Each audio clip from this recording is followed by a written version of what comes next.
everybody, this is Mt Rainier, Editor-in-Chief of Custom Builder Magazine and Products, and welcome back to Mt Rainier, Maryland, the site of our SYMBI Duplex 1 demonstration project.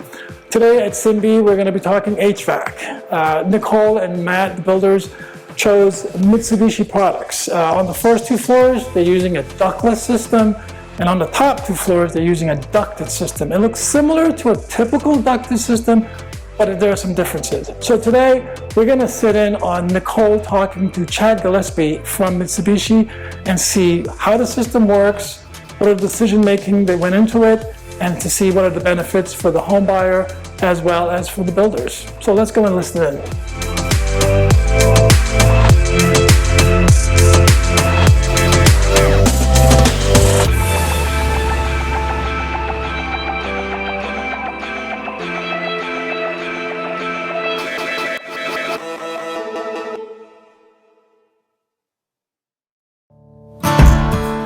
Nicole here. We're at SYMBI Duplex 1 today, and we're working on our HVAC system.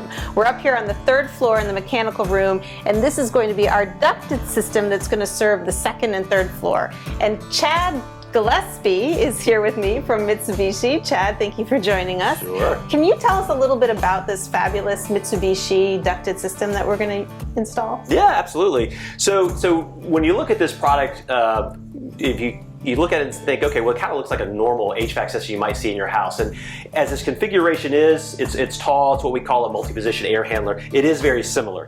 It can handle the same amount of ductwork, but there's lots of variations here. Because uses a variable speed compressor, it does operate very differently. It is much more efficient than a standard system. The airflow on this can be managed very similar to a ducted system, but what we try to do, like I think you've done in this house, is you try to shorten the runs of the ductwork to, again, minimize energy and any type of loss that you might get within the walls of the space. But again, it's a variable speed heat pump. So it can heat and cool all your needs, and we really don't need, for this heat pump in this climate of Washington, D.C., we don't need any backup heat.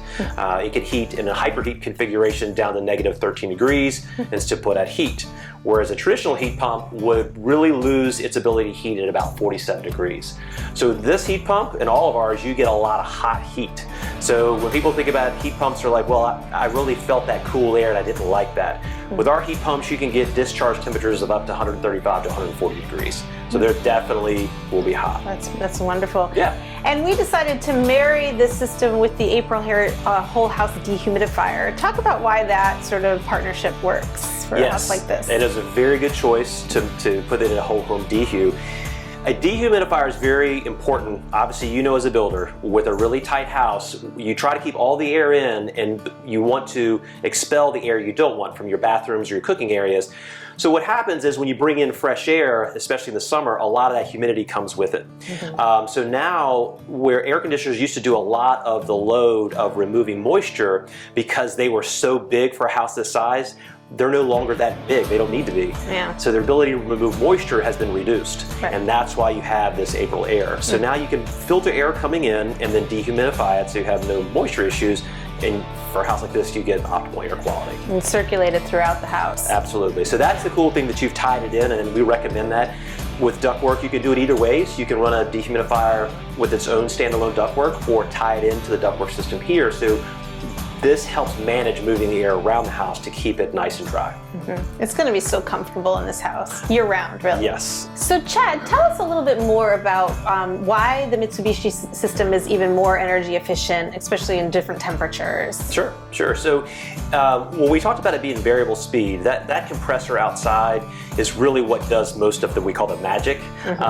So people don't really understand, it doesn't take a lot of watts for this machine to pull heat from the outside. And a lot of our clients who have never been exposed to heat pumps say, well, you know, it's 30 degrees outside, or it's 20, or it's negative 10. Where's the heat? But all temperatures outside have some bit of heat. So what the compressor does is it introduces that refrigerant outside, and it's actually colder than the outdoor temperature of, say, negative 10 degrees. By being colder, it absorbs heat from the outdoor air. Even though it's cold outside, it's still pulling heat. And that refrigerant then comes back into the compressor or through the system and brings in heat to the indoors. Well, yeah, and so bottom line for the homeowner is way lower utility costs than you would have with like a traditional system, right? Absolutely, and that's that's the thing when people think about using electricity for heat and cooling, they are extremely efficient. So even when we compare it to gas, we are more efficient than gas is, depending on what you pay for gas, into probably the below 20, maybe 15 to 20 degrees. We're way more efficient than natural gas, and that's very efficient.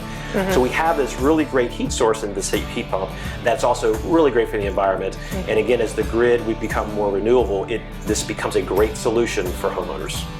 Well, yeah, and so in terms of energy conservation, we look at our ductwork as well. We made sure that these were all sealed really tight, right? Yep. That's something you noticed here.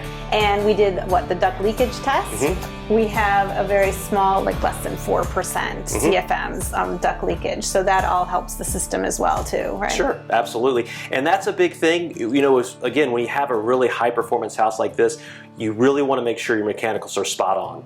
If you have leaks within the walls, that can be, again, it's a problem. It's not going to end in the world, but again, you really want to make sure that these are sealed, all these look good, and that you're not losing it to the inside wall, or even worse, to the outdoors, that you're losing heat through the outdoors. Right. Thanks, Chad. Yep.